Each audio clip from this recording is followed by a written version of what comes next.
itara, and many other disturbances. Cha also kama agnina, by strong sex urges. Achyutarusha, indefatigable anger. Cha also sudurbharena, most unbearable. Sampashyataha, so observing. Manaha, mind.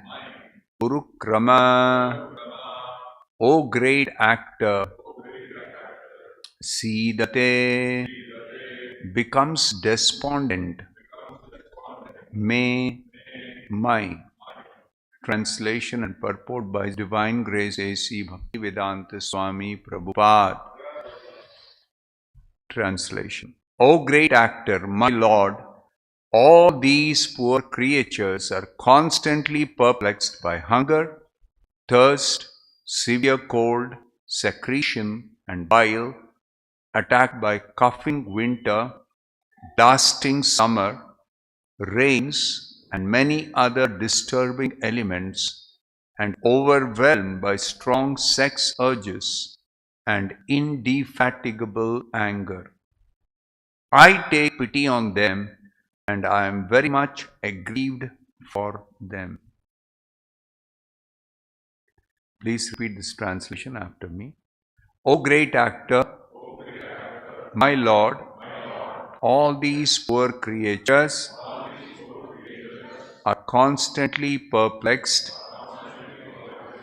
by hunger, thirst, severe cold, secretion, and bile, attacked by coughing winter, blasting summer, rains, and many other disturbing elements, and overwhelmed by strong sex urges and indefatigable anger. I take pity on them.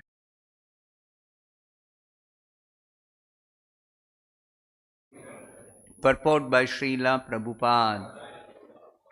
A pure devotee of the Lord, like Brahma, and persons in his disciplic succession are always unhappy to see the perplexities of the conditioned souls who are suffering the onslaughts of the threefold miseries which pertain to the body and mind, to the disturbances of material nature, and to many other such material disadvantages. Not knowing adequate measures for relieving such difficulties, suffering persons sometimes pose themselves as leaders of the people, and the unfortunate followers are put into further disadvantages under so-called leadership. Under such so-called leadership. This is like a blind man's leading another blind man to fall into a ditch. Therefore, unless the devotees of the Lord take pity on them and teach them the right path, their lives are hopeless failures.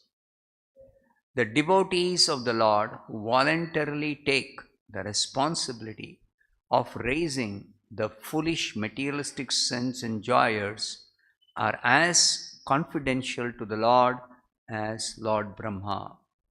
Thus ends the Bhaktivedanta purport. Om Ajnanatimmirandhasya Jnananjanashalakaya Chakshurunmilitam Yena Tasmai Shri Gurave Namaha. Nama Om Vishnupadaya Krishna Presthaya Bhutale Srimate Bhaktivedanta Swami Niti Namine. Namaste Saraswate Deve Gauravani Pracharini Nidvishesha Shunyavadi Paschatya Deshata. Jaya Shri Krishna Chaitanya Prabhu Nityananda Nita Gadadhara Srivasadi Gaura Bhakta Vrinda Hare Krishna, Krishna Krishna, Hare Hare Rama, Rama Rama.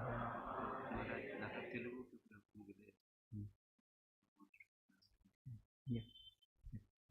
Take one asana here.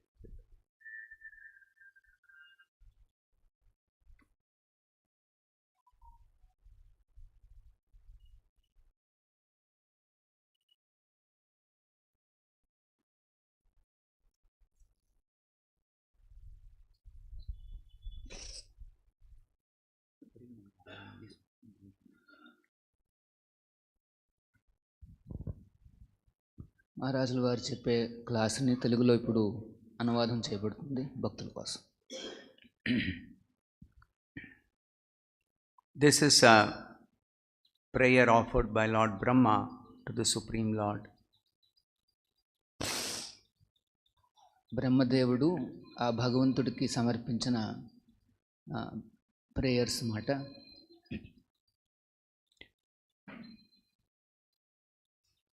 In all such prayers, the Lord is glorified, and also the devotees express their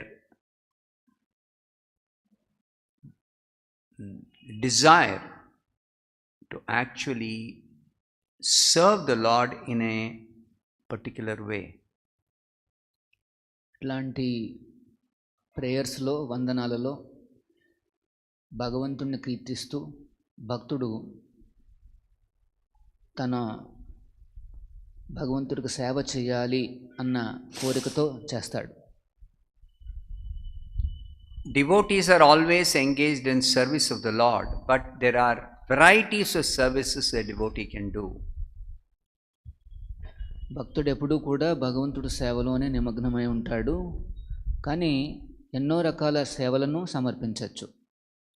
So we all know Brahma is the creator of this material world, but he does it as a seva to the Lord because he is a devotee of the Lord.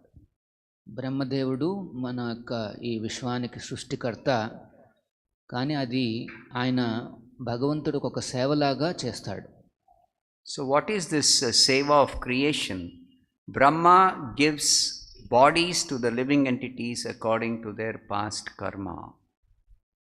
ఈ బ్రహ్మదేవుడు ఏ రకమైన సేవలు అందిస్తారు అంటే, జీవులందరికీ కూడా శరీరాలను ఆయన సృష్టిస్తాడనమాట.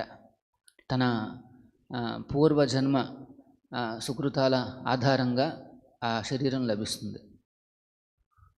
So what is the meaning of this Purva Janma when Brahma is giving bodies at the beginning of creation? సృష్టి మొదలవుతున్న సమయంలో మరి ఈ పూర్వజన్మ అన్నది ఎట్లా ఉంటుంది అని అడుగుతున్నారు. So before this creation, there was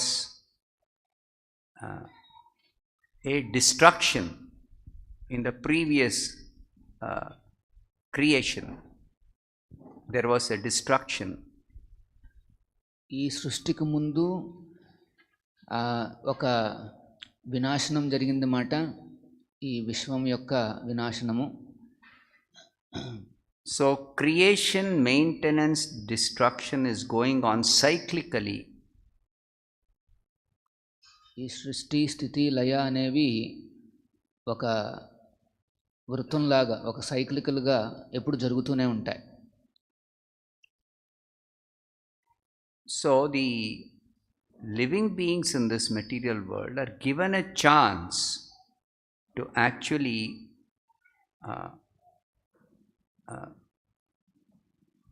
become liberated when specially they get the human form of life in every creation. ప్రతి సృష్టిలోనూ జీవులకు ఈ అవకాశం ఇవ్వబడుతోందన్నమాట. మోక్షాన్ని పొందడానికి అవకాశము ముఖ్యంగా ఈ మానవ శరీరంలోనే అది సాధ్యం అన్నమాట. So people have heard of moksha or mukti, but they do not know exactly what it means. మోక్షము అన్న శబ్దాన్ని మనం వింటూనే ఉంటాం, కానీ నిజంగా దాని అర్థం ఏమిటనేసి మనకు తెలియదు. One simple understanding of moksha is freedom from all material miseries. ఒక అతి చిన్న నిర్వచనం ఏమిటంటే మోక్షము అంటే ఈ భౌతిక క్లేశాల నుండి విముక్తి. But simply aiming at freedom from material miseries is not enough to guarantee that we will permanently be free from all miseries. భౌతిక క్లేశాల నుండి విముక్తిని పొందడానికి చేసే ప్రయత్నాలు అది శాశ్వతంగా క్లేశాలను తొలగిస్తున్నది అనేసి గ్యారంటీ లేదన్నమాట. This is so because we are spirit soul, we are eternal beings, and as spirit soul we have to always be active, have some active engagement.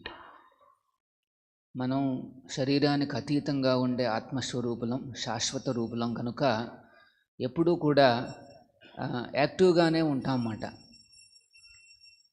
So what is that eternal active engagement after all the miseries are completely become freed? A person has become freed from all material miseries. Then what is the active eternal engagement? భౌతిక క్లేశాల నుండి బయటకు వచ్చిన తర్వాత మరి ఆ శాశ్వతంగా ఉండే ఆత్మకు ఆ యాక్టివిటీ ఏమిటి? తను ఎట్లాంటి కార్యక్రమాలు, ఎట్లాంటి పనులు చేయగలుగుతాడు? So that is the confidential knowledge described in the devotional literature. It says active eternal engagement of every spirit soul is devotional service to the Supreme Personality of Godhead. ఆ శాశ్వతమైన కర్మలు ఈ వైష్ణవ సంప్రదాయంలో చెప్పబడ్డాయి. అదేమిటంటే ఆ దేవాది దేవుడికి, భగవంతుడికి సేవలు అందించడం అన్నమాట.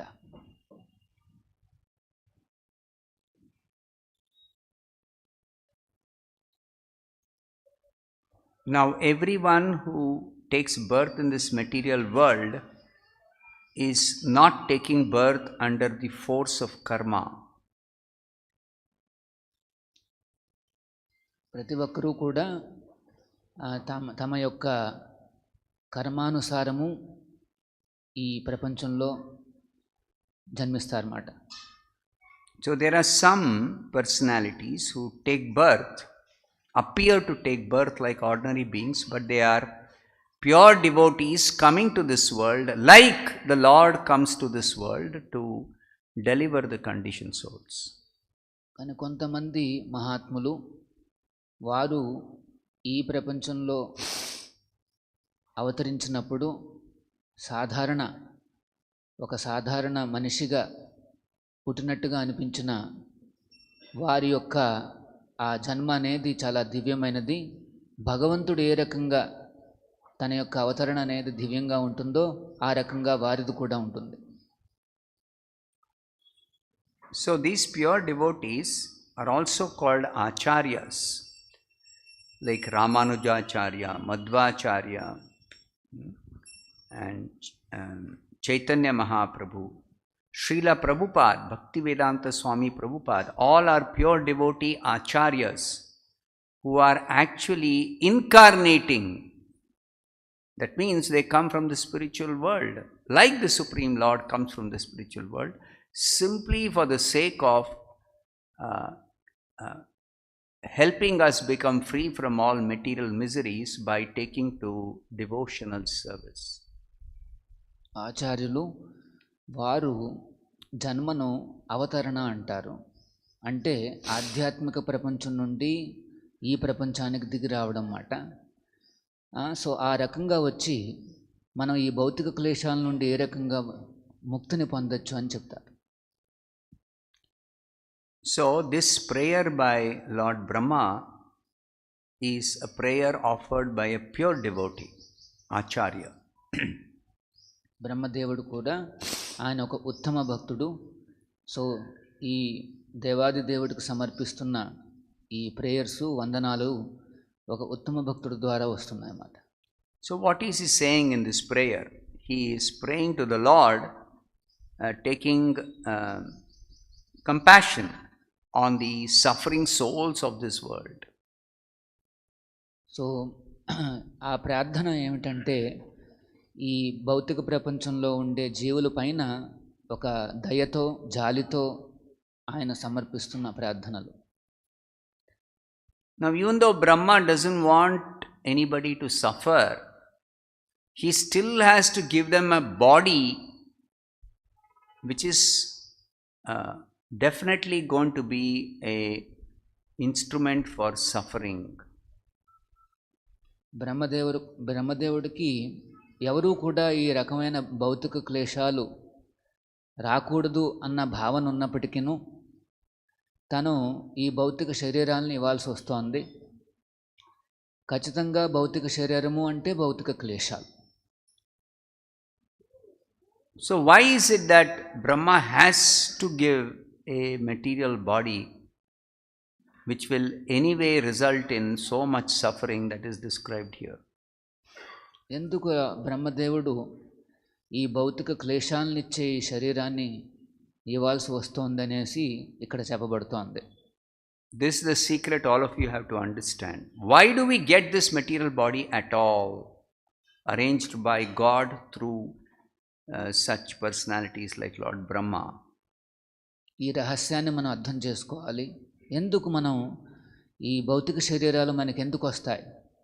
దేవుడు ఇలా బ్రహ్మదేవుడి ద్వారా ఈ శరీరాలను మనకెందుకు ఇస్తున్నారు అని మనం అర్థం చేసుకోవాలి. So the secret is taught in the confidential devotional literatures. ఈ రహస్యాలను భక్తి భావన కలిగించే శాస్త్రాలలో చెప్పబడ్డాయి. So the secret to understand is that we are spirit soul, we have a spiritual body originally. ఆ రహస్యం ఏమిటంటే మనం ఈ భౌతిక శరీరాలము కాదు, ఆత్మస్వరూపులము అని అర్థం చేసుకోవాలి. So that spiritual body which each one of us are, that is covered by this material body. ఆత్మస్వరూపం అనేది ఈ భౌతిక శరీరం ద్వారా పూర్తిగా కప్పబడి ఉందన్నమాట. Now, we don't require this material body, but still we are given this material body just because we have desires for material enjoyment. ఈ భౌతిక శరీరం మనకి యాక్చువల్గా అవసరం లేదు, కానీ అది మనకి ఇవ్వబడింది. ఎందుకంటే మన అందరం కూడా ఆ ఇంద్రియ తృప్తిని కోరుకుంటున్నాం కనుక. So, simply because we have desires for material enjoyment and we desire to lord over material nature, we have to accept a material body. మనకి కోరికలు ఉన్నాయి కనుక భౌతిక సుఖాలపైన, భౌతిక ఆధిపత్యం పైన, అందుకనే ఈ శరీరం, భౌతిక శరీరాన్ని మనం తీసుకోవాల్సి వస్తుంది. So when we accept a material body, certainly there is facility for some kind of material enjoyment and material lording over. So మనకు ఆ శరీరం వస్తే కొంత అవకాశాలు మనకు వస్తుంటాయి. భౌతిక ఆనందాలపైన, ఆనందాల కోసము, ఆధిపత్యాల కోసము అవకాశం లభిస్తుంది. But along with this facility for material enjoyment and material lording over, there is always material miseries. So ఈ భౌతిక ఆనందాలు, ఆధిపత్యాలే కాకుండా వాటికి అవకాశాలు వచ్చిన దాంతోపాటు భౌతిక క్లేశాలు కూడా మనకు వస్తాయి. So particularly we have to note what kind of miseries are forced upon us even though we do not want. ఎటువంటి భౌతిక క్లేశాలు అనేవి మన మీదకి ఒత్తిడి చేసి పంపించబడతాయన్నమాట. అవి మనం అర్థం చేసుకోవాలి. So here some of them are mentioned. It's a very big list, what are material miseries we suffer. But some are mentioned here. First of all, Shut and Trut. That means hunger and thirst has been mentioned. ఇక్కడ కొన్ని క్లేశాలను చెప్పబడ్డాయి. చాలా పెద్ద list ఉంది, కానీ అయినప్పటికీ first రెండు ఏమిటంటే ఆకలి, దాహము. Everybody will say, how do you say this is misery? It's natural. We become hungry when what we have eaten, we have digested and we have done some work, we become hungry. Then only we can eat again.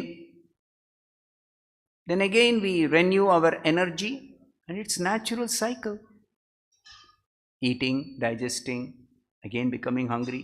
In fact, doctors say if you don't become hungry, then something is wrong with you. Healthy body means hunger has to be there, timely hunger. ఆకలి దప్పికలు అవి భౌతిక క్లేశాలు ఎట్లా అవుతాయి అని ఆశ్చర్యపోతున్నాం కదా. ఆకలి అనేది చాలా న్యాచురల్గా ఉండే ఒక ఫోర్స్ మాట. సో ప్రతి ఆరోగ్యకరమైన వ్యక్తికి ఆకలి అనేది కామన్గా ఉంటుంది, న్యాచురల్గా ఉంటుంది. మనం తీసుకున్నది డైజెస్ట్ చేసుకుని కొంత పనులు మనం చేసుకుంటాం, మళ్ళీ ఆకలి రావడం అనేది చాలా న్యాచురల్గా ఉంటుంది. But the scriptures are informing us, in the spiritual body, there is no such thing as hunger, thirst. కానీ శాస్త్రానుసారము ఆత్మ స్వరూపం మనకు అంటే ఆత్మ శరీరంలో ఈ ఆకలి దప్పికలు అనేవి ఉండవు. There is a verse in the 5th canto, 1st chapter, 35th verse, where Shukadeva Goswami is describing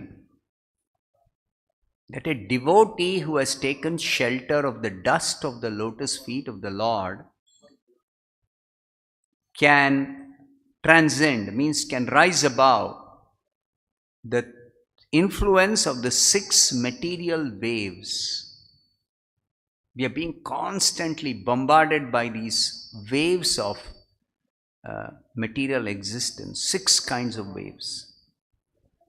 Sukhdev గోస్వాముల వారు భాగవతంలో చెప్పారు, 5వ క్యాంటో 1st చాప్టర్ 35 శ్లోకంలో, ఎవరైతే ఆ దేవాది దేవుడి యొక్క పాదధూళి ఆశ్రయాన్ని తీసుకుంటారో 6 రకాల ఏమంటారు అలలు మన జీవితంలో వాటిని అధిగమించగలుగుతాడు అన్నమాట.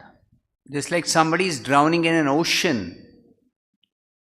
then continuously waves will be coming and hitting the person, and there will be danger of somehow completely drowning. Like that, in material existence, which is compared to ocean, continuously these material waves are coming and hitting. 6 kinds of waves. మనం ఈ భౌతిక ఈ సాగరంలో కొట్టుమిట్టాడుతున్నాము. ఎన్నో రకాల అలలు మన జీవితంలోకి వస్తుంటాయి. ముఖ్యంగా ఈ 6 రకాల అలలు అనేవి వస్తుంటాయి అన్నమాట. So here the 6 waves are described by Shukadeva Goswami as hunger, thirst. The first 2 are hunger and thirst, which Brahma mentions in the verse we are discussing today. So ఈ 6 అలల్లో మొట్టమొదటి 2 ఏమిటంటే ఈ ఆకలి దప్పికలు మాట. So these are material waves. And then 2 more are lamentation and illusion. So ఈ 2 మొట్టమొదటి ఈ 2 రకాల వేవ్స్ మాట. ఇంకొక 2 ఏమిటంటే లెమెంటేషన్ అండ్ మోహము అండ్ శోక మోహాలు మాట. And 2 more, the last 2 are old age and death. ఆ చివరి 2 ఏమిటంటే వృద్ధాప్యము మరియు మృత్యువు. So in our spiritual body, these material waves do not affect the spiritual body. That means in spiritual body there is no suffering due to hunger, thirst, old age, death, lamentation, illusion. No suffering due to any of these. So ఈ ఆత్మ శరీరంలో ఈ 6 రకాల అలల వల్ల ఎటువంటి మనకి క్లేశాలు ఉండవు అన్నమాట. So we should understand that only because we have foolishly accepted this material body because of our desire for material enjoyment, that we are forced to suffer these 6 material waves. భౌతిక సుఖాల కోసము మనమే అజ్ఞానంతో ఈ శరీరాన్ని మనం స్వీకరించాం కనుక ఈ 6 అలల నుండి క్లేశాలు వస్తున్నాయి. So if we engage in devotional service and we transcend this body, we rise above this material body, we come to spiritual existence, then in our spiritual form, which is our eternal form, we can be free from all these material waves. భగవత్ సేవ ద్వారా మనం ఈ భౌతిక క్లేశాలను అధిగమించి మనం ఆ శాశ్వత ఆత్మ రూపంలో ఉంటే ఈ 6 రకాల అలల నుండి మనం ముక్తిని పొందగలుగుతాం. So the other miseries mentioned by Lord Brahma here are Tridhatu Vihi. Tridhatu, this body is made up of 3 kinds of elements called Kapha, Vata, Pitta. Kapha means mucus, Vata means air or wind, and Pitta means bile. So ఇంకొక రకమైన క్లేశాన్ని ఏం చెప్పారు అంటే బ్రహ్మదేవుడు త్రిధాతువు అని చెప్పారు. మన శరీరంలో 3 ధాతువులు ఉన్నాయి, కఫ, పిత్త, వాయు అని. So these 3 are required for the working of this body, but if they are in balanced condition, you are healthy.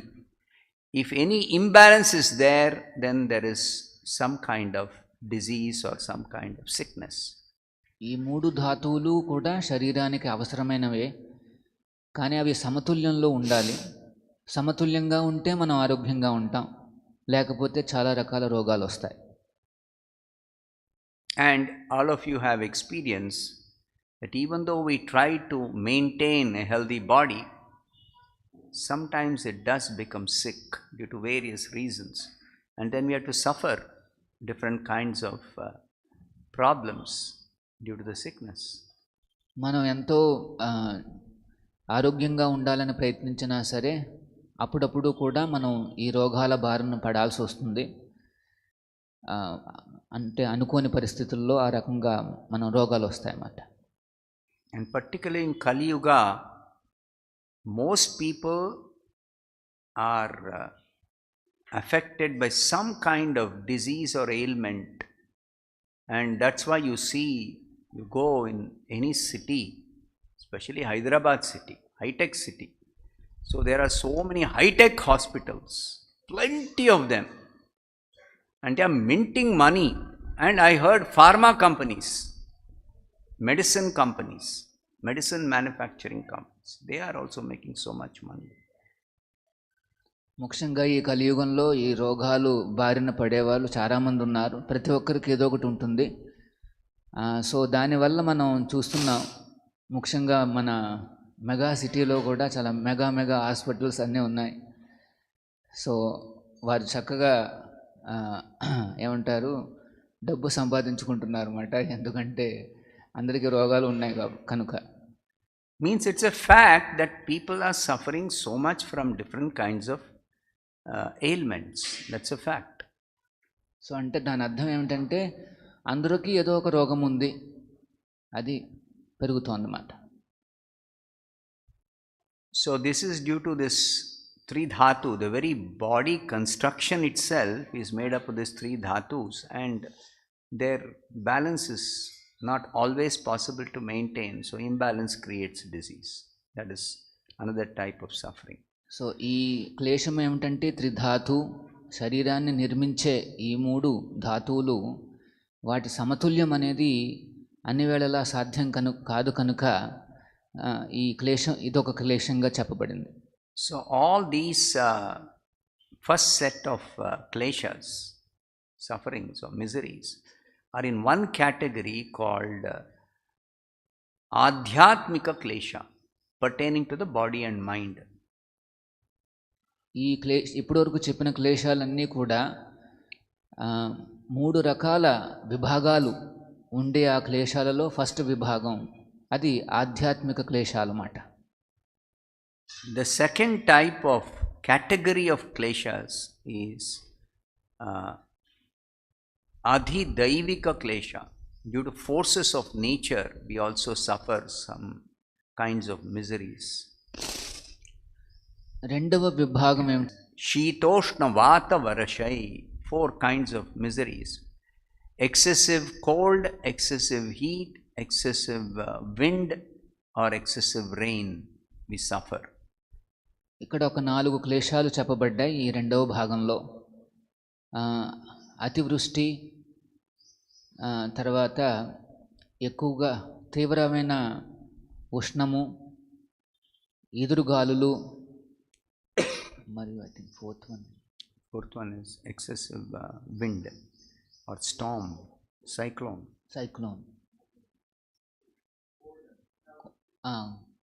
కోళ్ళు మరియు గాలి, ఎదురుగాలు అన్నమాట. Like cyclone or storm. సైక్లోనులు, కుంభవృష్టిలు అట్లాంటివి. So these are also sufferings which we have to undergo. Winter is pleasant only when it begins because of having suffered too much heat. So then after we get little relief from excessive heat when the winter begins, then winter becomes excessively cold, then we think, oh, summer is not bad, winter is too unbearable.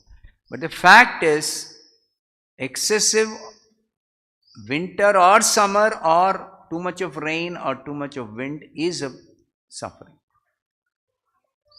అప్పుడప్పుడు ఈ శీతాకాలం ప్రారంభమైనప్పుడు మనకు కాస్త సౌఖ్యంగా కనిపిస్తుంది. ఎందుకంటే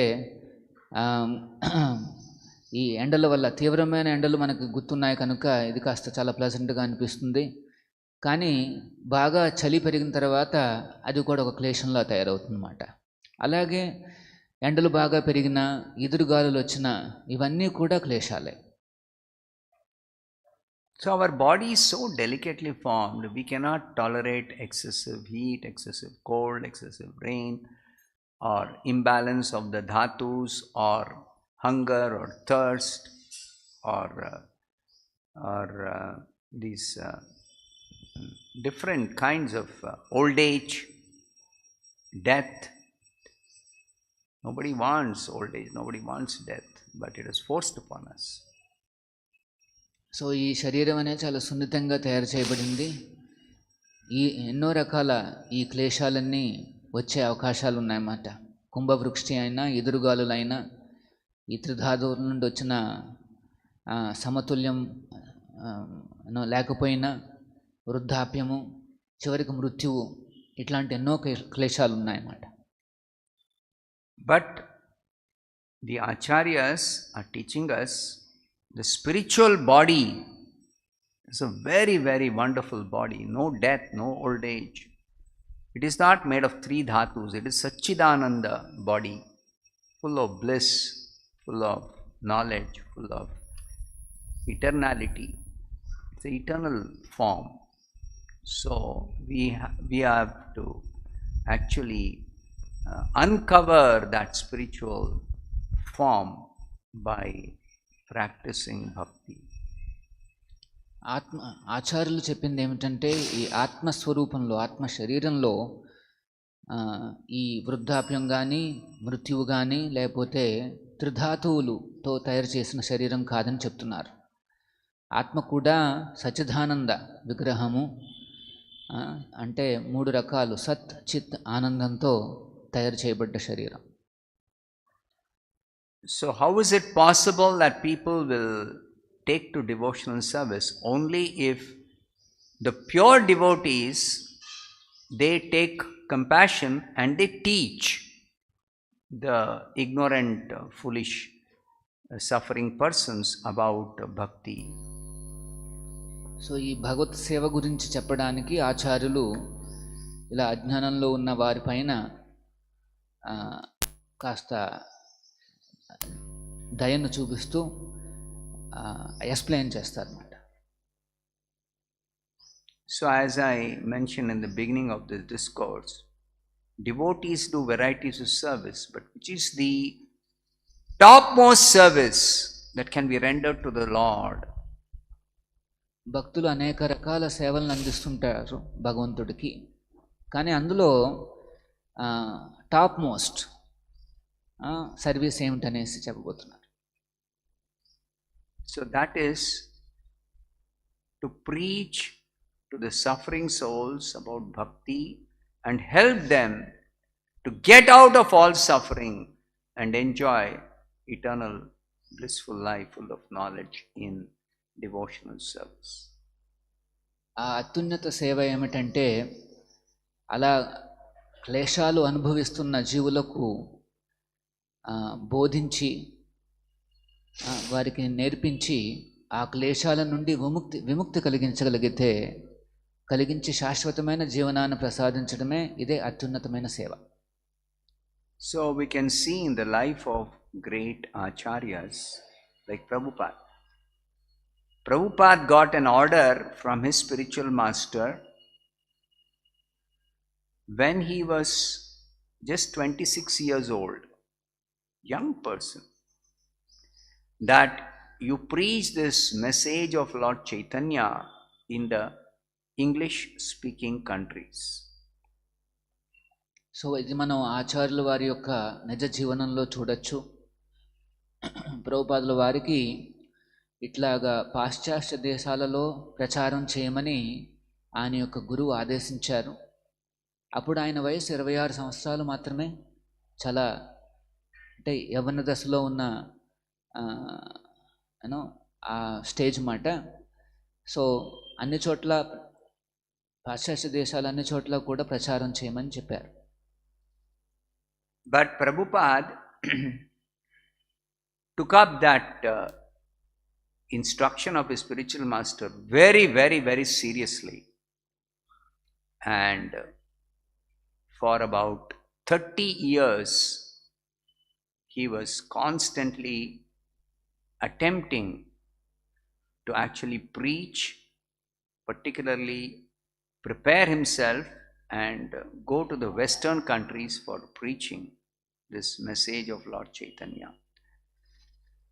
so ప్రభుపాదుల వారు ఆ ఆదేశాన్ని చాలా సీరియస్గా తీసుకున్నారు. 30 ఏళ్ల పాటు ఆ ప్రచారం ఎట్లా చేయాలి అనేసి ఆలోచిస్తూ ఏర్పాట్లు చేసుకుని పాశ్చాత్య దేశాలకు వెళ్ళి ప్రచారం చేయాలని ఏర్పాట్లు చేసుకుంటున్నారు. So Prabhupada's guru passed away in 1936 and Prabhupada got a chance in 1965, almost 30 years later, to actually carry out his guru's order of going to the West and preaching there. So ప్రభుపాదుల వారి యొక్క గురువులు భక్తి సిద్ధాంత సరస్వతులు. ఆయన 1936లో పరమపదించారు. ప్రభుపాదుల వారు 1965లో అమెరికాకు చేరుకున్నారు ఆ ప్రచారం చేయడానికి.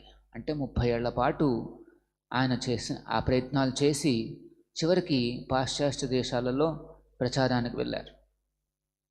So even though Prabhupada was 69 years old, still in that old age, simply to carry out the order of his guru, taking compassion upon the suffering souls, he actually traveled in a cargo ship for 37 days and he had so many difficulties traveling in that old age on board a cargo ship. More than a cargo ship, a ship. 37 days he had to face severe seasickness. So 69 ఏళ్ల వృద్ధాప్యంలో ఆయన ఈ అజ్ఞానంలో క్లేశాలకు గురవుతున్న ఈ జీవులను చూసి వారి మీద దయతో ఎన్నో కష్టాలు పడి ఒక ఓడలో ప్రయాణం చేసి పాశ్చాత్య దేశాలకు చేరుకున్నారు. And even after going to America, he saw the condition of the people, that they are so materially absorbed, they are not interested in hearing the message of Lord Chaitanya or the scriptures, which will give relief for all their suffering. So అమెరికాకు చేరుకున్న తర్వాత ఆయన గమనించింది ఏమిటంటే అక్కడ వారందరూ కూడా భౌతిక సుఖాలలో నిమగ్నమై ఈ భగవంతుడి యొక్క ఆదేశాలను, ఈ భగవంతుడి యొక్క సందేశాన్ని వినే స్థితిలో లేరుమాట. So among the Americans, the initial persons, the starting persons who took interest in Prabhupada's message of bhakti were the hippies. ఇనిషియల్గా అంటే ప్రభుపాదుల వారు అక్కడికి వెళ్ళినప్పుడు అమెరికాలో ప్రభుపాదుల వారు చెప్పే సందేశాలను వినడానికి కాస్త ఇంట్రెస్ట్ చూపించింది ఎవరు అంటే కొంతమంది హిప్పీలు మాట అక్కడ. So such pure devotees like Prabhupada, Acharyas, they're so compassionate without discrimination who the person is. Simply they are seeing that a person is suffering, and even if there is a spark of interest, very little interest, still such acharyas like Prabhupada will encourage them to actually take up the practice of bhakti and help them to get relief, permanent relief from all suffering. So తన దగ్గరికి ఎవరు వచ్చినా సరే ఎటువంటి తారతమ్యాలు చూపించకుండా ఆచార్యులు తమ యొక్క దయను వారిపైన ప్రసరించి ఈ భౌతిక క్లేశాల నుండి సంపూర్ణంగా ఏ రకంగా బయటకు రావచ్చు అని బోధించారు. So Prabhupada began in a very, very humble way, but then by his persistent efforts and his very strong preaching, he expanded this Krishna conscious movement all over the world. అతి చిన్నగా ప్రారంభించారు ఈ ఉద్యమాన్ని, కానీ తన యొక్క కమిట్మెంట్తో క్రమక్రమంగా ఈ ఉద్యమం పెరిగింది. So such devotees who are rendering this particular service of taking compassion on the suffering souls and preaching to them with great difficulty, any amount of difficulty they are willing to undergo for preaching and convincing and guiding and carefully nurturing their bhakti in their hearts and helping them to actually become nice devotees. They are very, very, very, very, very dear to Krishna. ఇట్లాంటి సేవలు అందించే ఆచార్యులు దయాద్ర హృదయంతో జీవులందరికీ కూడా భగవంతుడి యొక్క సేవ గురించి చెప్తూ, వారు పర్సనల్గా ఎన్నో కష్టాలు పడినా సరే వారందరినీ కూడా ఒక మంచి భక్తులుగా, ఉత్తమ భక్తులుగా తీర్చిదిద్దడానికి వారు ప్రయత్నిస్తూ అందించే ఆ సేవలు అనేవి భగవంతుడికి, దేవాది దేవుడికి ఎంతో ప్రీతికరం అన్నమాట. So such pure devotee acharyas only should be worshipped on the same level as we worship Krishna himself. అట్లాంటి ఆచార్యులని భగవంతుడికి ఏ రకంగా మనం పూజలు అందిస్తామో అదే తరహాలో పూజలు అందించాలి. And Bhagavatam, it is said by Lord Krishna in his teachings to Uddhava, Mad Bhakta Puja Abhyadika, referring to such devotees who are engaged in this work of preaching Krishna consciousness to relieve the suffering of the conditioned souls. Krishna says worship of them is greater than worship of me. So భాగవతంలో ఉద్ధవ గీతలో కృష్ణుడు తన భక్తుల యొక్క పూజ అనేది భగవంతుడి పూజ కంటే అధికమని చెప్తున్నారు. అక్కడ భక్తుడు అంటే ఈ రకంగా ఆచార్యులు ఎవరైతే ప్రచారం చేయడానికి సేవలు అందిస్తున్నారో అట్లాంటి ఆచార్యులు వారి యొక్క పూజ అనేది అధికం మాట. So these kind of pure devotees who are engaged in delivering the suffering souls are glorified everywhere in the scriptures. అట్లాంటి ఆచార్యులు ఎవరైతే జీవుల పైన దయతో ప్రచారం చేస్తూ వారిని భక్తులుగా మార్చడానికి ప్రయత్నిస్తున్నారో వారిని మొత్తం శాస్త్రాలలో అన్ని చోట్ల కూడా కీర్తించబడ్డారు. So such devotees are actually Paramahamsas. They are completely transcendental to this material existence, even though they appear to take birth like ordinary persons and appear to be living a ordinary life, but actually they are completely sent person Krishna conscious always and engaged only in their mission of delivering the suffering souls. అట్లాంటి ఆచార్యులు ఉత్తమ భక్తుల్ని పరమహంసలు అంటారు. అంటే కంప్లీట్గా ఈ భౌతిక స్థితికి వారు ఎప్పుడూ కూడా ఉన్నతంగా ఉత్తమంగా ఉంటారు అన్నమాట.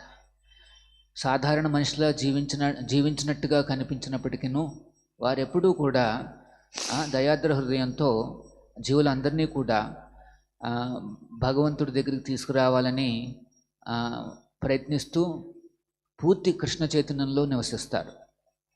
So Prabhupada is telling, unless devotees like Lord Brahma take compassion upon the suffering souls, the lives of the people in this world is hopeless failure. అట్లాంటి భక్తుల కృషి లేకపోతే ఈ భౌతిక జీవనం అనేది ఇంకా ఎటువంటి ఆశాజనకమైనది కాదు. Even though there are other people who try to relieve the suffering of fellow human beings, but they are like blind leading the blind. They themselves are blind. How can they help somebody else who's blind? కొంతమంది మిగతా వారి క్లేశాలను తొలగించడానికి ప్రయత్నిస్తుంటారు, కానీ వారు అంధకారంలో ఉంటే వారు ఇంకా అందరినీ కూడా అంధకారంలోకే నెట్టగలుగుతారు. ఎవరు కూడా క్లేశాల నుండి విముక్తిని కలిగించలేరు. So Bhagavatam describes this. Andha yathandair upaniyamana. If there is a blind person, then to lead that blind person on the right path requires a person who's got proper eyesight. Otherwise both will end up in a ditch. So భాగవతంలో చెప్పబడింది, ఈ అంధకారంలో ఉన్న వారిని దాటించాలి అంటే చక్కగా కళ్ళు ఉన్నవాళ్ళు మాత్రమే చేయగలుగుతారు. ఎట్లాంటి డైరెక్షన్ ఇవ్వాలి అనేసి ఆ డైరెక్షన్ ఇచ్చి ముందుకు తీసుకువెళ్ళేవాడు కూడా అంధకారంలో ఉంటే ఇద్దరు అందులో కూడా ఒక గోతులో పడతారంతే. So you can see everywhere around you there are so many people trying to do some welfare activity, but they do not know who we are. They do not know we are spirit soul. They do not know about spiritual body. They do not know about bhakti. They do not know anything about the Supreme Lord's arrangement in this material world for delivering all the suffering soul. They do not know that. So they are actually blind. So చాలామంది ఈ రకంగా పరాయులకు మంచి చేయాలని, పరోపకారం చేయాలని ప్రయత్నిస్తుంటారు. కానీ వారికి మనం ఈ శరీరం కాదు, ఆత్మస్వరూపులం అని తెలియదు. భగవంతుడి యొక్క ఆయన యొక్క ప్లాన్ ఏమిటి మనందరి కోసము ఈ ప్రపంచానికి అనేసి తెలియదు. సో పూర్తి అంధకారంలో, అజ్ఞానంలో వారు ఏదో ప్రయత్నాలు చేయడానికి ప్రయత్నిస్తుంటారు. So I'll stop here. Any questions? Any questions? Any ప్రశ్నలు?